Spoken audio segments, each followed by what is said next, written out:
over the world to entertain you on a giant screen with a few colorful motion pictures you've been hearing about and reading It's about. showtime, folks. Enjoy the show. We're delighted to have you with us. They're Drive-in Theater.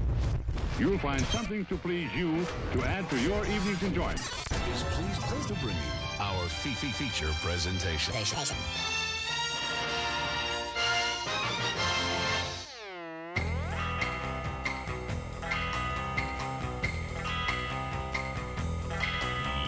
Yo, kiddos, what's going on? It is another Monday night. You are tuned in to the Drive-in Speakerbox.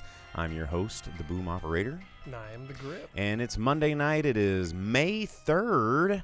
It is almost May 4th. May the 4th be with you, as they say. You know, we're here. We're not going to talk a whole lot about Star Wars tonight because That's tomorrow, not today. Why would we even do that? Yeah, I mean, but you know, it's you give the people what they want. They want zoop and you know, the same stuff that they've had for the past 40-something years that hasn't changed or gotten better. You know, what is the new meme going around? It's like the May the 4th be with you, and then Revenge of the 5th. But now it's This is the May is the new one now, thanks to the Mandalorian. I haven't seen those. I don't hang out in whatever nerd circles you're part of, bro. Explain to me your shirt again. Oh, it's from a professional wrestling match that my friend participated in this past Saturday. Gotcha. All right, just making sure. You don't go support your friends? I went and supported my friend. I know. Saturday and at yesterday. his nerdy pinball bar, and then the nerdy amateur wrestling, and yeah, you just got to embrace it one of these days. Professional Jake. wrestling. Amateur wrestling is Greco-Roman. Okay, got it. But anyway, we got a show for you tonight. We're going to be talking about some movies and TV shows and all that fun stuff like we always do. Some shout-outs to everybody that's already tuned into the chat room, which you can join in live if you're tuned in on Facebook, Twitch, or YouTube. Any one of those pages, just search for the Drive-in Speakerbox. Remember, there is a hyphen in Drive-in.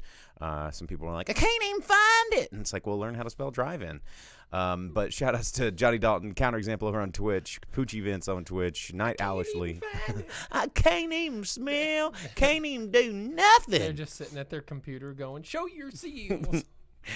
Hurricane Haste, can't even find it.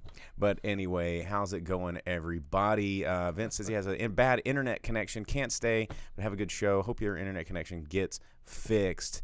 John Dalton over there pre-gaming with some Pinot Noir layer cake. That sounds pretty tasty. And also, he wants a Last Starfighter Day. If we're gonna have a Star Wars Day, let's have a Last Starfighter Day. Yeah. Logan says, supporting your friend is wearing the same shirt 2 days in a row. Yeah, so I had a lot of people wearing their Pinpoint shirts 2 days in a row, making sure that gotten good and appropriate smelling for playing video games out there. So we did celebrate, for those of you that listen to the show all the time. This doesn't pay the bills, but my business is Pinpoint. It's a local pinball cocktail bar, and we celebrated our 3rd anniversary yesterday. And speaking of Star Wars, we have a Star Wars pinball machine down there, which is a lot of fun to play, but not nearly as fun as Star Trek, which is right next to it, which is a far superior show and video game. But if you want to get your sci-fi kicks on, we have Doctor Who pinball as well, and Judge Dredd pinball. Lots of good sci-fi pinball to be had there. Although, you know, sad news, Doctor Who was the lowest performing game of the past 2 weeks. Oh, bummer. Yeah, I think everybody's just really embarrassed to play it because they're like, I don't look like a Doctor Who fan. Because if you want to talk about nerds, Doctor Who fans are the biggest. Anyway, let's see. What's going on, man? What did you do? What was your week? What's new? Did you see any movies? What'd you see? I watched Without Remorse, the new Amazon Studios. From Michael B. Jordan, producing, directing, acting, doing or not directing. He's not directing until Creed 3, but this was from his production company, and he starred in it. So and a part of the new. It's the Ryan verse. The Ryan yeah, verse. because it's why isn't the Tom Clancy? I was about to say, why isn't it the Clancy verse? Because I guess Tom Clancy has different storylines, but This one is one that takes place in the same storyline setting as Jack Ryan, and there's some interactions with the characters from each of those. You know the Clancy verse that I want to see? All the characters that Clancy Brown has played over the years, all in one universe. Like Lex Luthor and the Kurgan. Oh yeah, dude, and Invincible, which we're going to be talking about a little bit later in the show. He was the demon detective, and I mean, anytime they're like, Mr. man, Krabs. we got Mr. Krabs. Anytime they're like, we need a throaty, guttural, gruff, angry, deep voice guy, they go Clancy Brown, and Clancy Brown just rules. I would like to see Lex Luthor and the Kurgan fight each other. Dude. I mean, okay. And Mr. Krabs selling tickets for it. I mean, the Kurgan, I feel like as powerful as the Kurgan is, Lex Luthor would outsmart the shit out of him really quick and lob that head off faster than he could figure it out. Like non-super suit Lex Luthor, like non-kryptonite powered. Oh, no, of course. Luthor. I mean, Lex Luthor is my favorite kind of bad guy, one that doesn't have superpowers. He's just rich and smart. He's like the anti-Batman. And why they've never gone up against each other in like a real... Yeah, they have. Well, I mean, like not like famously. I mean, everybody's gone up against everybody, it seems like, at one point in a comic book. But, you know, they seem like equally matched villains, if you ask me. But Batman's a hero. Is he? Yeah. But Lex Luthor's kind of could be a hero. No. He puts a lot of people to work. He creates jobs. He sacrifices all of their lives so that he can get revenge on Superman. Well, okay, there is that. Let's see. Night Owlishly asks, can the grip get closer to your mic? Get closer to my mic. It's mainly because I'm just loud as hell. Yeah. Always. Like, if you saw the volume meters, our levels over here on the mixing board, I'm like down here. The grip's down here. It's just, I'm sorry that I have this powerfully booming, sexy voice that just picks up on all recording devices. You guys, it's just, I was just born with it, Holmes. Anyway, so yeah, I watched Invincible.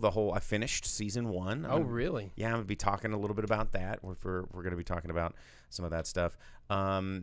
Speaking of comic book news, did you hear that they may have cast a Green Lantern HBO series following the Guy Gardner Green Lantern? Why go straight to Guy Gardner? They're just gonna skip because Deadpool. But they're gonna skip Kyle and not give anybody the John. They're just gonna be like, Guy Gardner, man.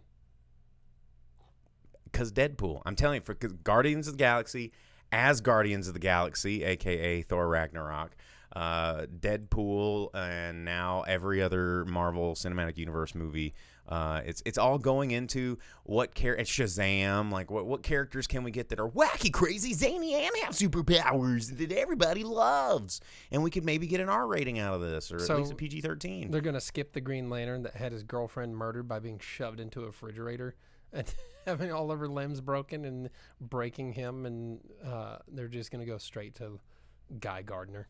Yes. Okay. All right. Well, because butts and seats.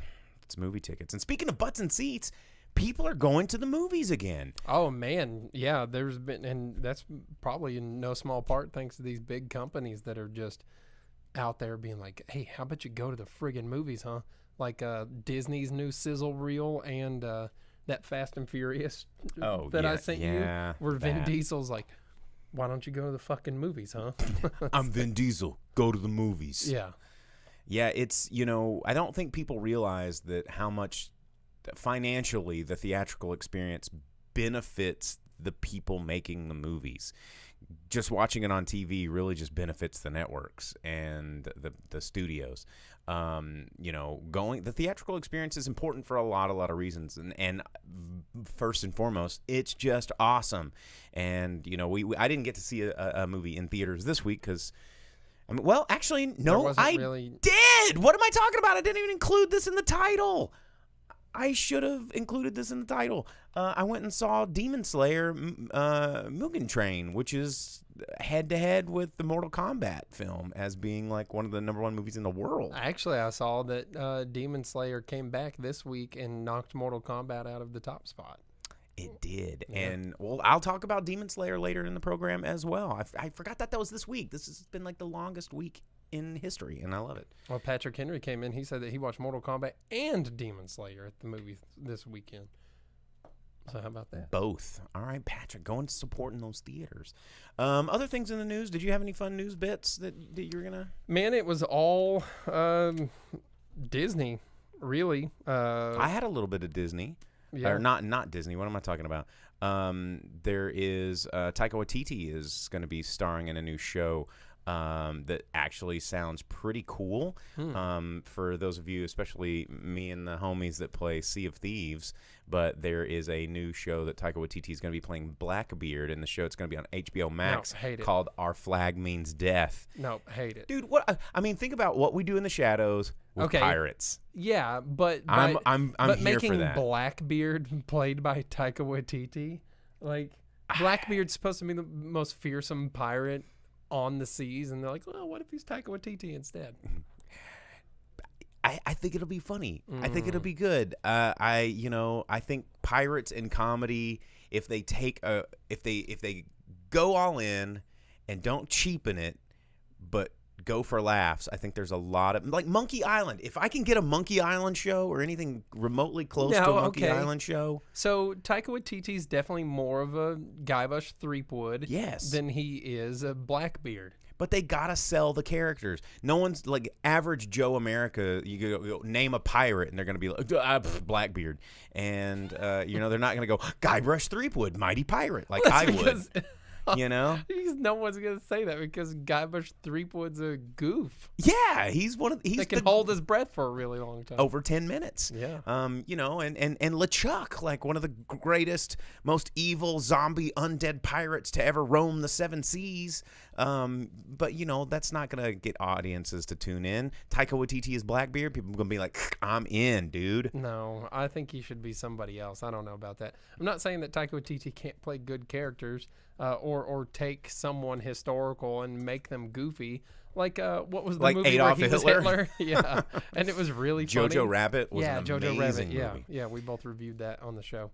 So something like that, sure, but like a super badass like Blackbeard is supposed to be, no. Man, well, I mean, as Johnny Dalton pointed out in the comments there, Tim Curry did a pretty good Blackbeard in Muppet Treasure Island. He wasn't Blackbeard. He was Long John Silver. Oh, that's right. He was Long John Silver. Oh, well, Blackbeard,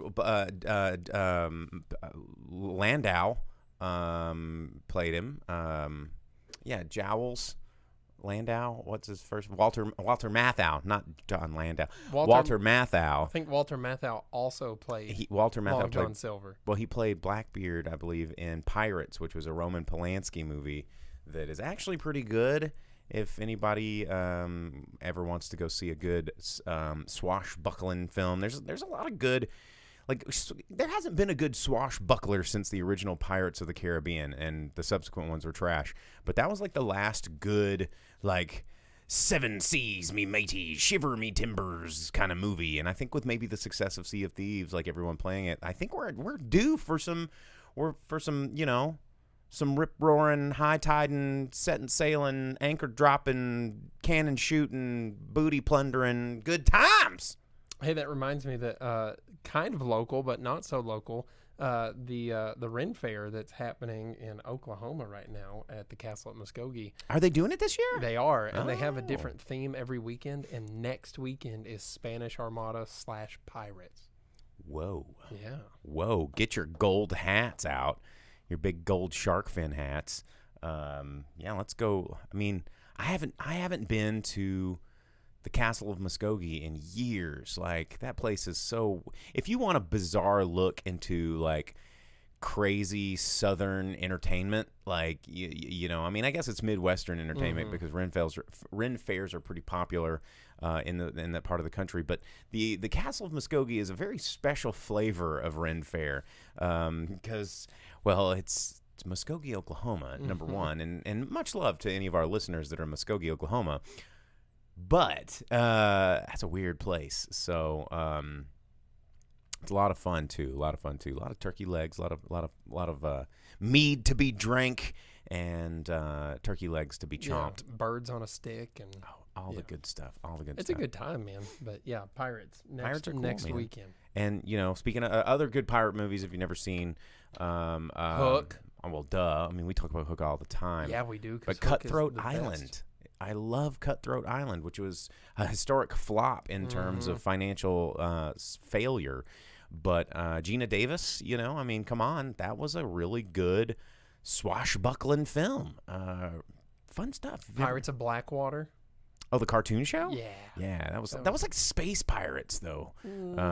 They sailed on water. But didn't they have like mech eyeballs and like a little weird dragon Yeah, and I like think so. chainsaw swords, and I mean it was pretty cool. I think I don't know. It was laser guns. It was my jam.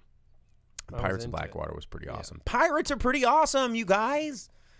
Let's get back on board with pirates. Yeah, so Taika Waititi's new show there.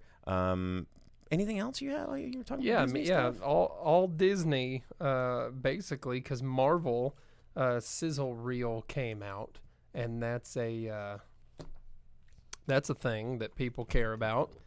They released some titles and release dates of all of their movies, including ones we already knew about, like Spider-Man, Doctor Strange, Thor, and Black Widow, and all that nonsense. But there's a mini trailer for the Eternals out as part of that sizzle reel, which is scheduled to be released this November. Spider-Man, which is coming out in December, and then everything else is 2022 and 23, which is Doctor Strange, Thor, Black Panther, which they gave it subtitle of Wakanda Forever, and Ryan Coogler did announce that he is in no way recasting T'Challa following the death of why can't I remember his name? Boseman. Yeah, Boseman, yeah. So Chadwick Boseman. Chadwick, there it is. They released the title of The Marvels, which has both Captain Marvel, female Captain Marvel, which most of you know as Captain Marvel, and Miss Marvel. Most of you uneducated plebes. Well, because Marvel, Captain Marvel. Listen, I read comics in the 90s, but it has both Captain Marvel and Kamala Khan's Miss Marvel logos, which is why I'm trying to make sure there's a differentiation there, because it's not all of the Captain Marvels, but two of them. And so they're planning on releasing Miss Marvel, introducing Kamala Khan in a TV series on Disney Plus this year.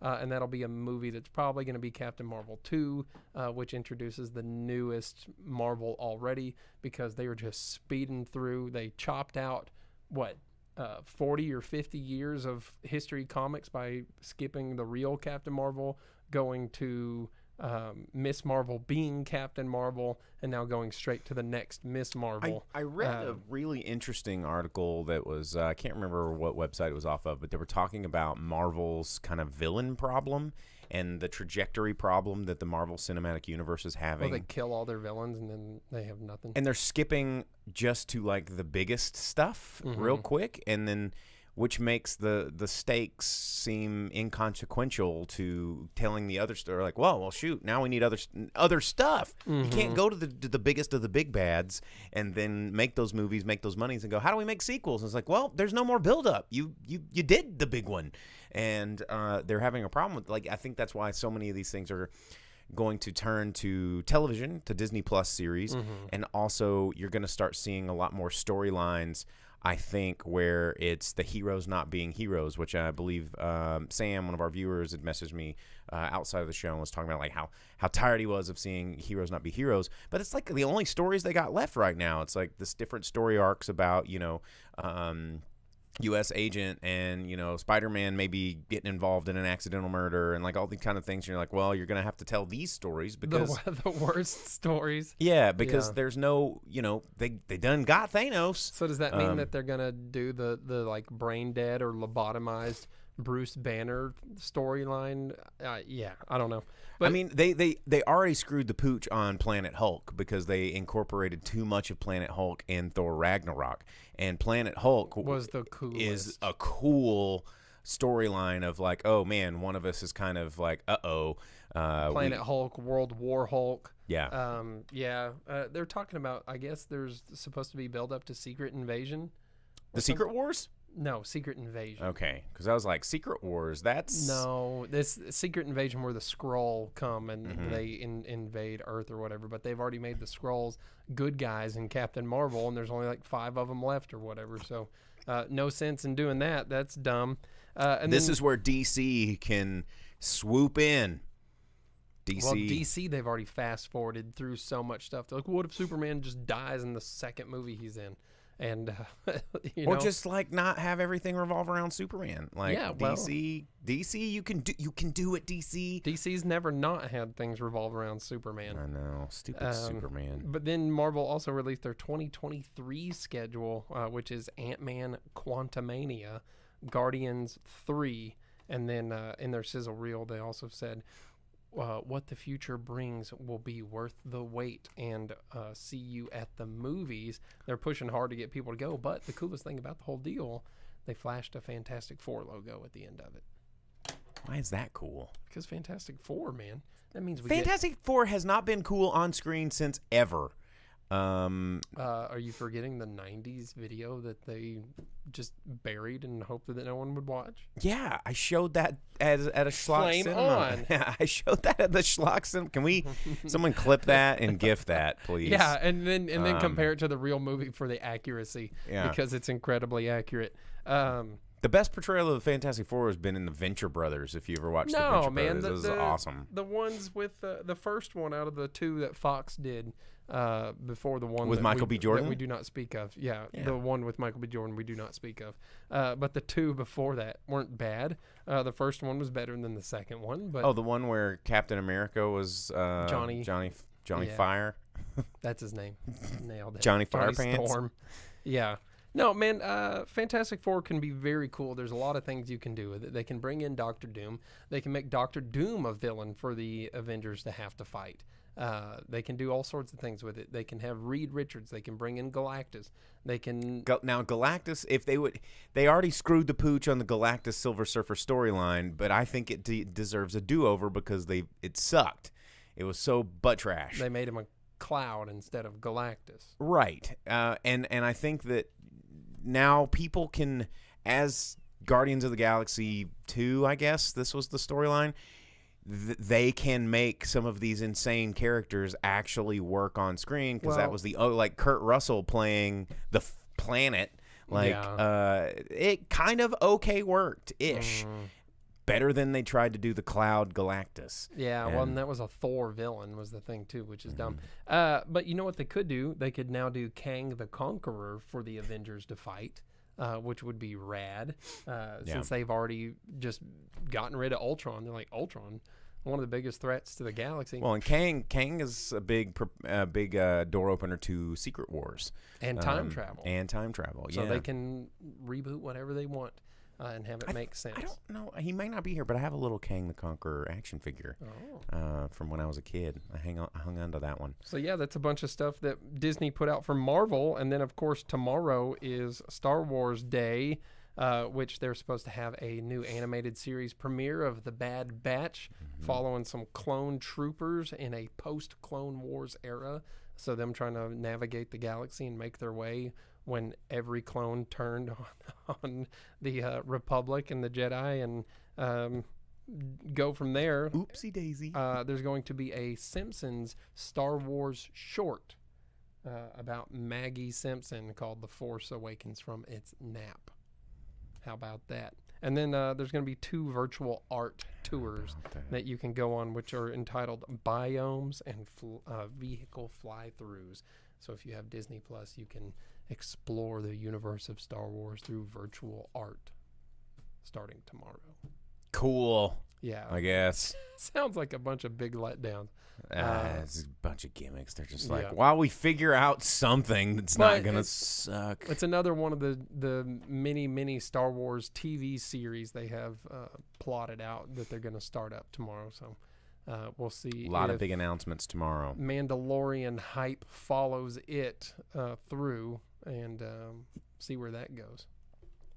It's gonna be interesting. Star Wars Day, always a lot of big releases. I mean, Disney owning it all right now. And, we've got a lot more theatrical releases on the way. There's one that's coming out this weekend. We've got the new Guy Ritchie film, Wrath of Man, coming out in theaters. You got Jason Statham with One More Job. I'm going to go see that. Dude, I'm going to go see that too. One more film. I love Guy Ritchie. He doesn't always hit home runs, but the ones that he has hit have all been like pretty out there. I'm going to forgive him for Aladdin, and maybe even the King Arthur movie. I might let that one slide. Well, and we've talked about that. It wouldn't have been a bad movie if they wouldn't have called it kept King Arthur out their mouths. Yeah, like it would have been a pretty awesome movie if you're like, wait, dude. What? No, Mark, no. Plus, Jude Law was so good in that movie. Jude Law was very good in that movie. They just need to do like one of those TBS dubs from the 90s where every time it was supposed to say King Arthur or Merlin or any character from those stories that just like goes King Adam and Barlin and just dub it over really terribly so it has nothing to do with that Arthurian storyline. Maybe the reason he did the giant Iago parrot in Aladdin was because he'd already used the giant snake in King Arthur. And maybe that's why he was like, oh, well, the snake didn't really work in King Arthur, so what if we leave it out of Aladdin? And everyone's like, no, that's where you need the giant snake, you idiot. But yeah, a lot of movies coming out this weekend. Most of them very small releases. One really funny, I love my horror comedies. There's one coming out called Benny Loves You, directed by Carl Holt, also starring Carl Holt. It's about this guy who throws away a beloved plush doll named Benny. Kind of looks like an Elmo-esque doll, but it has disastrous consequences when Benny springs to life with deadly intention. So killer doll stuff. Everybody knows Child's Play or Dead Silence or all these movies where killer dolls, or what's the Zuni doll from Trilogy of Terror, or Puppet Master, or what's the other one? The killer toys, they're demonic toys. There's just so many of them that are out there. But this one looks like it could be fun. I do not include Ginger Dead Man in any of those because he A, wasn't a toy, and B, all those movies suck. But yeah. So, and there's another one with Billy Crystal coming out called Here Today. It's got Sharon Stone, Billy Crystal, Tiffany Haddish, Penn Badgley, directed by Billy Crystal. This one's probably going to get pretty limited release, although there's a lot of empty screens that need new content on them. So maybe it'll get a wider release as more of these big Hollywood movies start to come out as the summer is starting to unfold. May is here. It's really the beginning of summer. So you got June, July, and August, which is big movie seasons for blockbusters. So we'll see how Hollywood will get comfortable releasing these movies again, because that's the other thing is if you guys go out to the theaters and see some of these movies, then those movies that have been pushed back for so long, guess what? The same way they pushed them back, they can bring them forward. And, if we're voting, it's something I say on the Drive-in Speakerbox all the time, we vote with our dollar. The things that we pay for is what we get more of. So if you guys go out and buy those movie tickets, get those in theaters, we're going to get Dune quicker. We're going to get James Bond quicker. We're going to get all these movies that we've been waiting for quicker. That James Bond isn't going to show up any quicker. They've pushed it back too many times. It might. You never know. Oh, man, what's going on in the comments over here? Well, you got your clip that we'll have to view at some point. we got that. We got a clip. Thank you, Night Owlishly. Johnny Dalton says King Arthur and Robin Hood are hard sells for modern audiences. I think it's only because people try to put modern takes on it, and when you take a classic that is timeless, like Kevin Costner, and has worked for hundreds of years, and all of a sudden you're like, well, what if we made it different? Like the Russell Crowe Robin Hood, or the this most recent version of King Arthur. It doesn't work because people are like, no, I know this story, and that's not this story. Why did you do that? But even the Kevin Costner one is still looked at fondly and remembered well, and people still like it outside of his accent. Yeah. It had Christian Slater in it. It had Morgan Freeman in it. It was just like, dude. And it spawned the Mel Brooks parody. Yeah, Men in Tights. Men in Tights. Yeah. I'm less worried about you getting pissed off than you should be getting pissed on. And yeah, that's such a good movie. Wasn't David Chappelle in that movie? Yeah, Carrie Ells in that movie. Really, really good stuff there. Carson says Green Knight is an Arthurian myth. Speaking of upcoming movies from A24. A24 sticking to their guns very hard and not releasing this on VOD or streaming.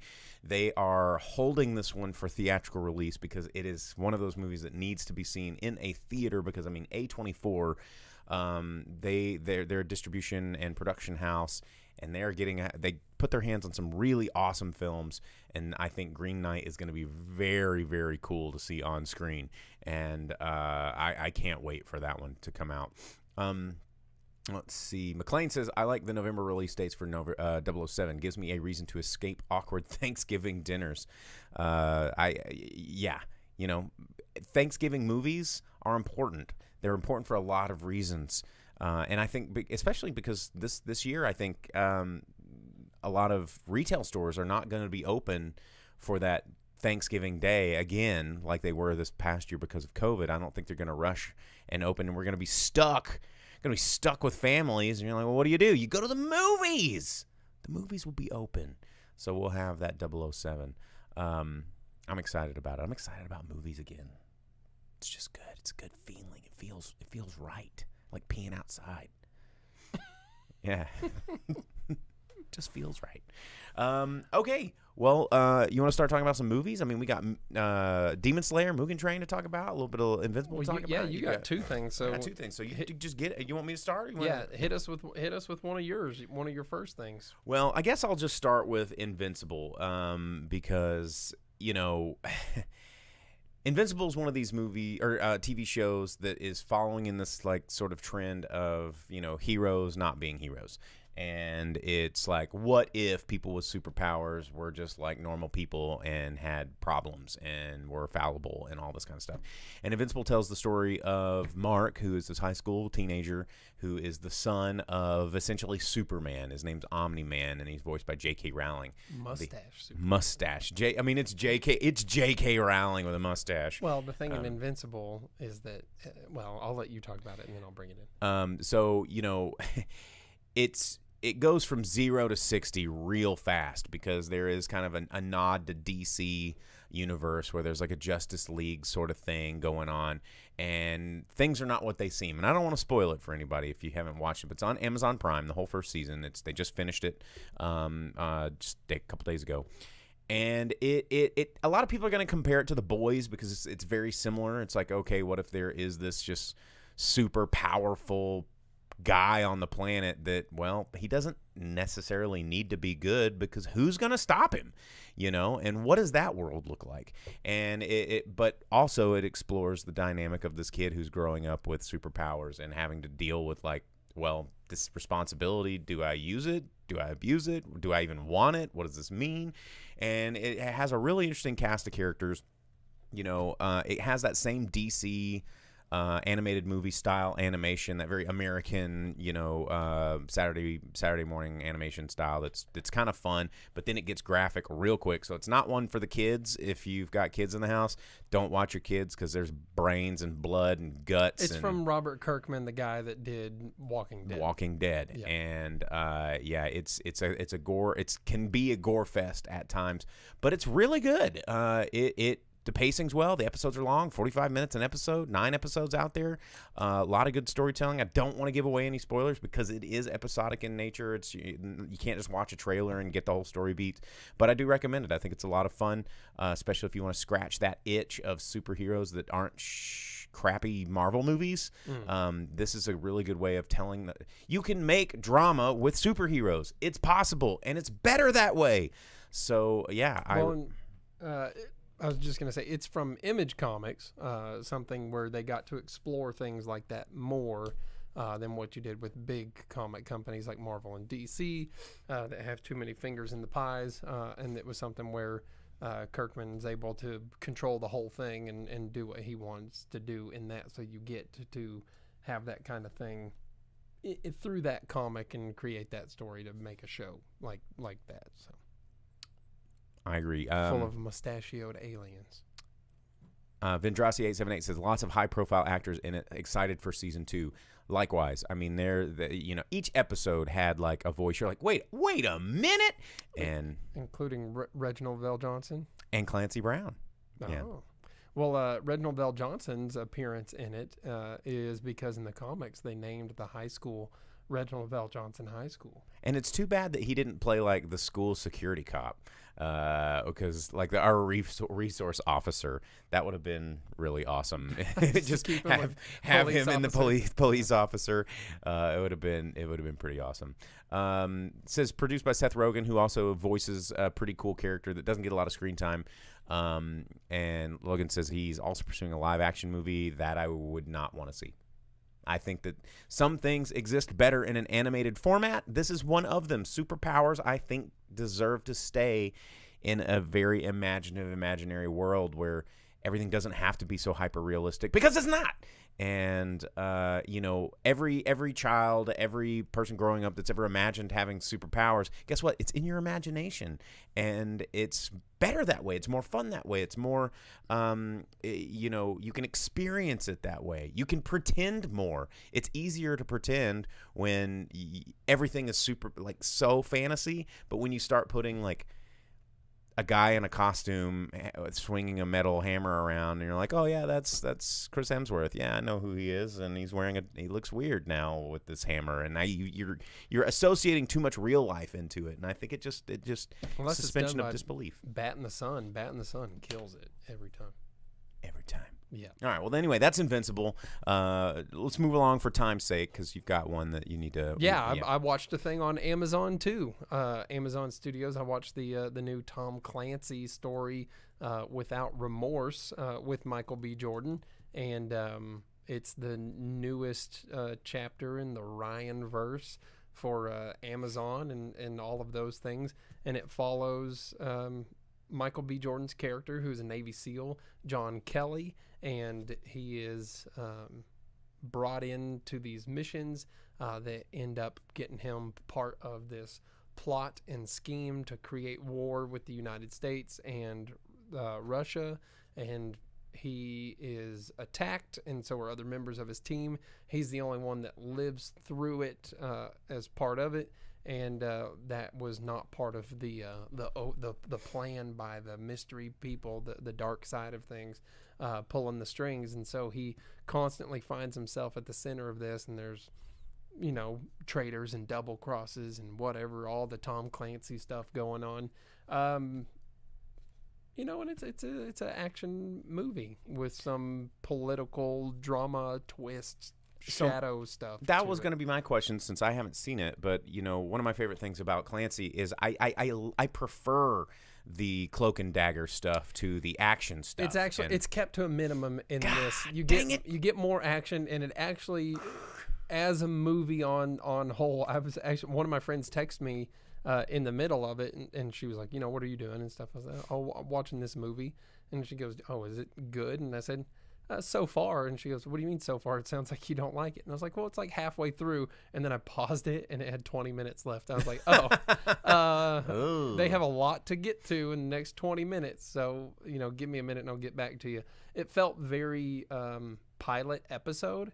And at the end of it, because it probably is. Yeah, it probably is, because we reported, we brought in on the news that Michael B. Jordan had signed a big deal with Amazon Studios for his production company and things like that, which did this film.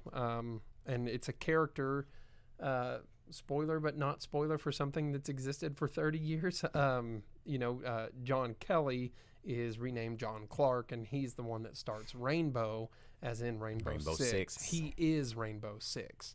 That's his code name for his organization, and they tease that at the end of this. So obviously they're working this towards creating Rainbow and following the team. Just more content. You just got to get more. Got to stretch it out. Make new stuff. Where's our Reacher-verse? Wow, that'd be too good. Get another Jack Reacher that was as good as the first one. Yeah, they ruined it with that second movie. one. Yeah, watch those interviews. They skip to the 16th book, and the people interviewing Tom Cruise are like, why skip to the 16th one? He's like, oh, because it tells a story about a family, and we just thought it was the right move. And the whole movie, another spoiler, it's not his daughter, and it's pointless and dumb, and it made us hate it, and it was awful. The first one is so good, though. First one was good. It has evil David Oyelowo and your what's the dude you do the voice of? Yeah, we don't. I just can't. We can't talk about her. I'll just talk. Mandalorian guy. I know. Yeah. I'll just talk in his voice. If we summon his name, I'll just talk in his voice the whole show. Anyhow, this movie's not bad. It definitely feels unfinished, I guess. More focus on some of the action scenes and his rehabilitation after gunshots rather than getting into the political intrigue that makes things like Tom Clancy and Clive Cussler and authors like that popular and interesting to so many people.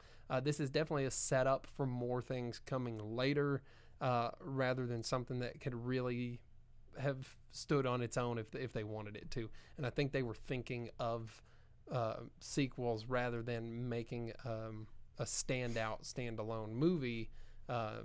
So there's definitely that feel to it. Like I said, I felt like it was halfway done, and I checked the time, and there's 20 minutes, and I was like, "Oh, what happened in this movie so far? Nothing."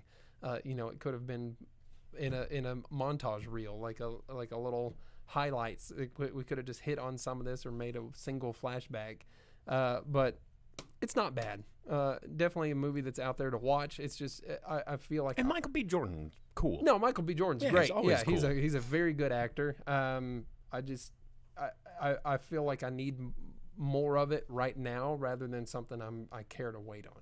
Yeah, it didn't make you want to wait.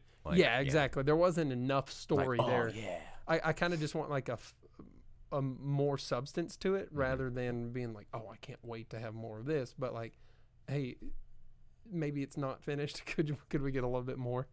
Yeah. And I mean, the thing with things like that is they'll pop up eventually. Oh yeah, I guess I remember that. I'll watch more. Yeah, or after once they make another sequel or two and there's something to it, it'd be fun to watch them like episodes of TV rather than watching each movie because there's really nothing memorable about this particular movie. It's just a long episode. Yeah.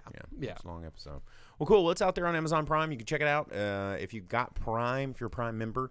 And the Clancy verse, the Jack verse, the Ryan verse, whatever they're calling it. Ryan verse.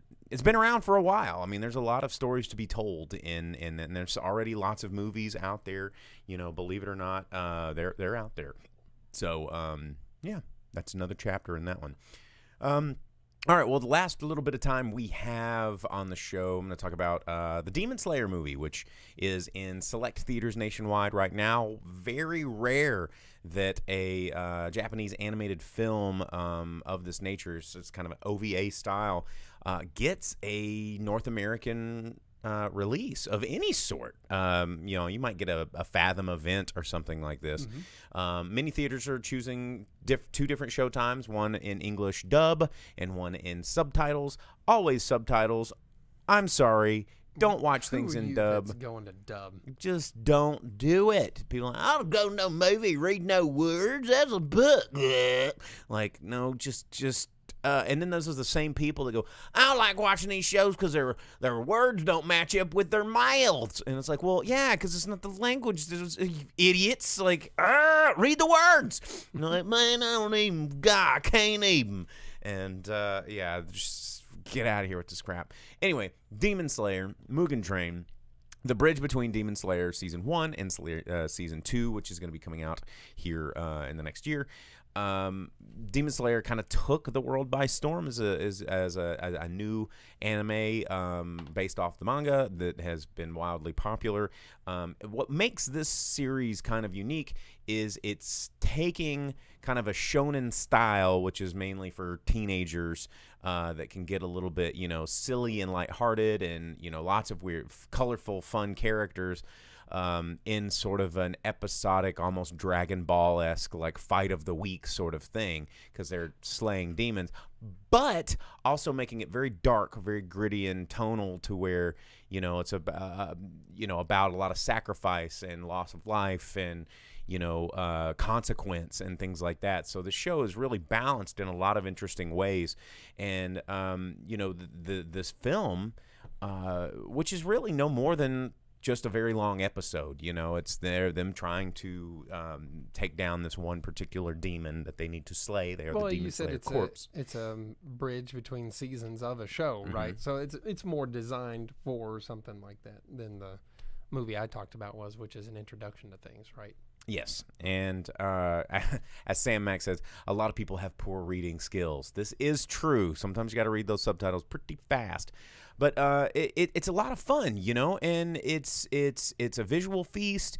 It's very kind of Murder on the Orient Express. You know, you're locked on in a train. There's a mystery.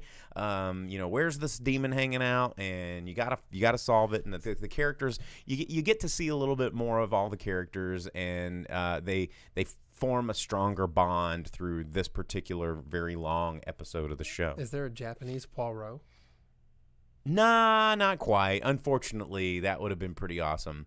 But they team up with one of their, you know, senior members of the Demon Slayer Corps, and I don't want to give any spoilers away, but, you know, has, you know, it's fun, it's sad, it's got, you know, some crying moments, some happy moments, a lot of action, a lot of fight, a fun, you know, anime style fighting, lots of powers, lots of just ridiculous shonen sort of techniques and moves that get increasing in silly power levels. And yeah, I mean, it is. So, go ahead. What? So I don't know anything about this, and you guys were trying to get me to go watch this movie multiple times. Are they fighting like yokai, like demons? Are they onmyoji, or they're kind of like onmyoji a little bit? You know, these demons. There's a finite number of. I mean, there's all kinds of demons in the world, and they're all ranked in power. You know, of course, there's the big 13 that rule over all the other demons, and they've existed in their worlds for so long, but they have been encroaching into the world of normal humans and have been feeding on them and kind of causing a ruckus. And so there's this Demon Slayer Corps that goes around where there's demons that are just getting a little out of hand. They got to get eradicate all these demons.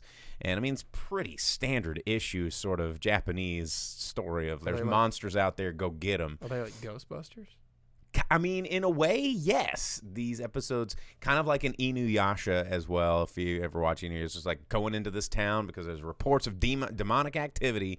You got to go Iron Reaver Soul Steal your way out of this one and rescue Kagome somehow. It's kind of like that, except for this main story is this kid who lost his family to demons just killing everybody he knows, and he sucks real bad, and you know, got to find the power inside yourself and get better and yada yada yada. He doesn't give up, but he's special because his dad used to be like so and so, and I mean, it's a good show. So it's like Bleach. I never watched Bleach. I thought you didn't watch anime. I don't. How'd you know it was like Bleach? Oh, I mean, I used to read Bleach. Okay, so you don't when watch it, new. but you'll read it. That was like 9 years ago.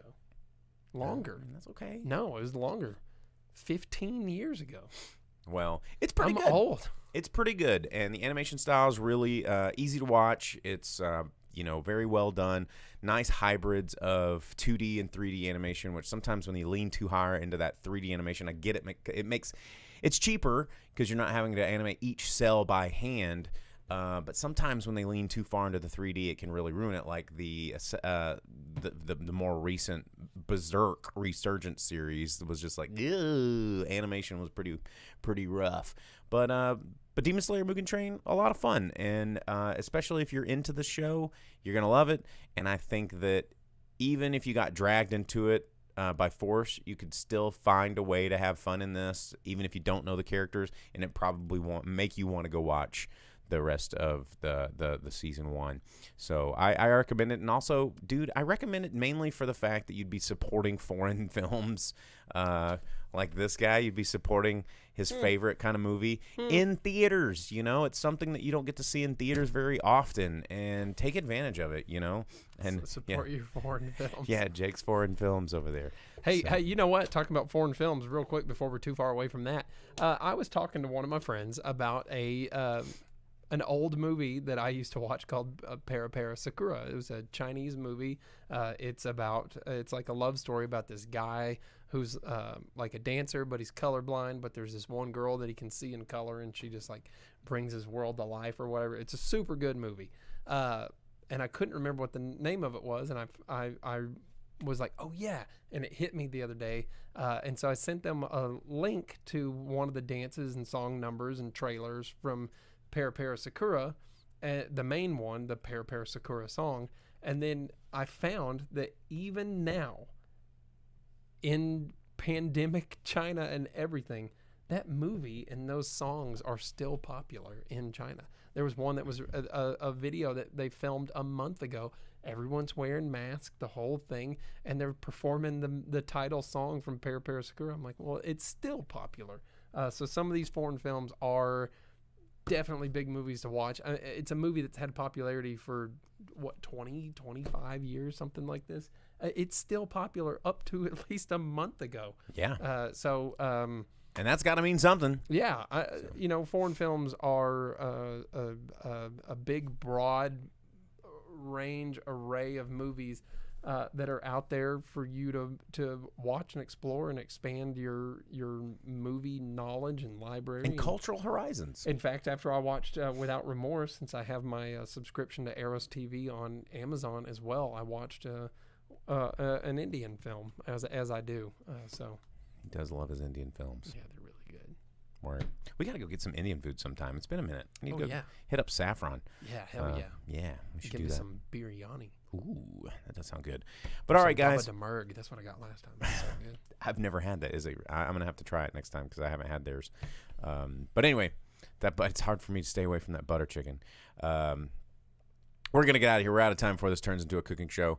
But anyway, thanks for tuning in. As always, find us on your social medias, Facebook, Twitch, and YouTube. You can watch the show live every Monday night at 8 o'clock Central Standard Time, or you can download the podcast. If you don't have time to watch us and participate in the chat, just add us to your Spotify playlist queue or wherever you get your podcast. So please like, subscribe, share. More viewers means we love doing this more, and we stay happy doing it. So anyway, we're going to get out of here. As always, I'm the Boom Operator. I'm the Grip. And we will see you guys next week. Johnny, I'll watch 2.0 soon. I just still can't find Ethereum yet. Bye. Bye.